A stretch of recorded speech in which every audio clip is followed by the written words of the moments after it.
Last time you were telling us about a court case that was about to start. Why don't you give us a quick update on who that was involving? Okay, the court case was involving the City of London Corporation. They were trying to evict us, saying that we were breaking the Highway Codes Act. And who was representing who? City Corporation were represented by their solicitor. Most people were represented by... Most people from the Tent City? From the Tent City were being represented by John Cooper QC. And there were two litigants in person, which meant they represented themselves and didn't have a lawyer. I was one of the people, the other person was called George. So how did the case go? It went very, very, very well. The City of London wanted us to be evicted before Christmas. We managed to do such a good job that the judge couldn't make up a decision there and then, so he's left it till the 11th or onwards till we actually hear what the actual outcome may be. We may actually be making legal history. So the court case has been adjourned until the 11th of January? Well, yeah, he's going to be making the decision, yeah. Okay, so let's say, hypothetically, you lose. Doesn't sound like you're necessarily going to lose, but what would you do as a tent city if you lost? People will have a decision to make, whether they remain and they get arrested, or whether they leave the site and they go elsewhere. I mean, there are other sites in London. So the movement would still continue? The movement would still continue, yes. I mean, what would you say you guys have achieved so far? We've managed to say to the power, the elites, in person, that we are no longer going to put up with the greed that is endemic, which is causing an awful lot of poverty around the world. And we're going to actually, we've changed the discourse of the debate. But how many of you have said that? How many of us have said what? Well, you've said that you've said to the government that you're no longer going to stand up for this, but who said that? Well, by the virtue of being here, we're saying that. But are they listening? Can they hear that? They know, and they can hear.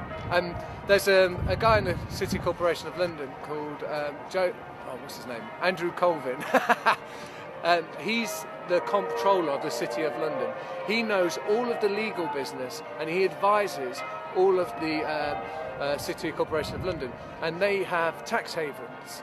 They have 26 Crown dependencies, and they funnel money through these places without paying any tax whatsoever. We're talking billions and billions of pounds. I completely grasp that. Vodafone owes 6 billion at least. But what has you've not achieved? We've not achieved our stated goal of coming here, not yet, no. Hence the reason why we should remain. So let's say, all right then, that's a good place to move on then. Let's say hypothetically you're victorious on the 11th of January.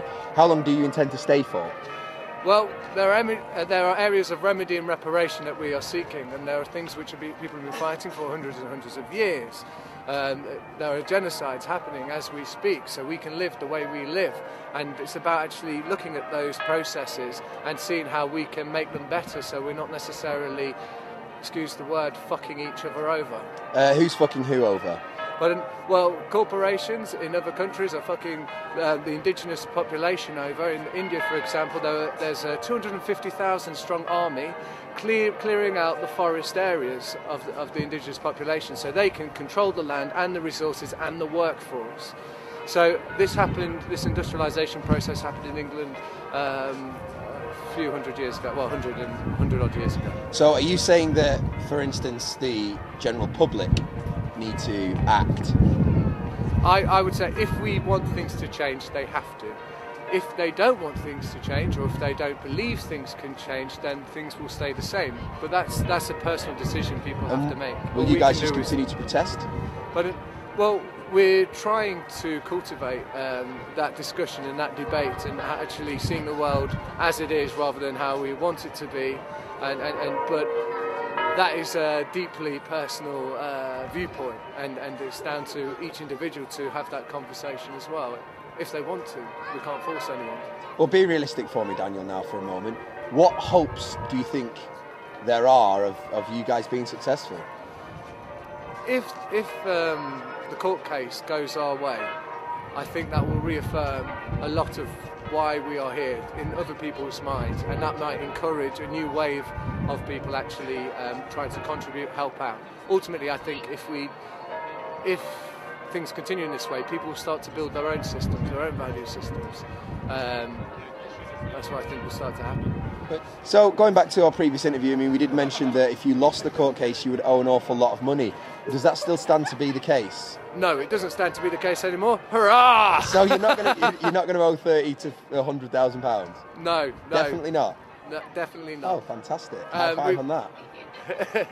we had a retraction during the actual court case because my step-grand died the week previous, and we had a funeral, and I said, look, I don't want to miss the court case, I'm liable for it, so I would ask that you allow me to pay respects to a person that I love, and then also and that would mean putting it back a day. Now, the City Corporation didn't want to put the court case back a day because it would have taken them over into the next term, which is the January, which is what's happened anyway.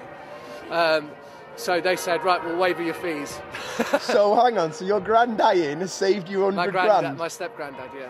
So your step-granddad dying has saved you £100,000? It did do so, but then I said, well, I can't accept that offer because it's not fair that George, the other litigated person, should stand facing the whole entire costs for the whole court case. It's a bit ridiculous. But since then, we've managed to negotiate. So if we win, we won't seek costs over the City of London, and if they win, they won't seek costs against us. So they must think that they could lose this then? There's one or two things. One, they honestly don't know what the outcome is going to be. Or two, they're worried about PR because they've already got like tax haven scandal going on. They're the financial district, capital of the world. 20% of the financial market flows through here. So finally, let's go back to your real life. Well, this is your real life. I apologise, I don't mean that. But your fiancée, we mentioned her in the last video. Yeah. Give us a quick update on how she feels about this. I mean, she must be overwhelmed with joy that your finances haven't been destroyed. She's been an absolute darling. She's been very supportive, and much love and respect to her. Thanks very much, Dan.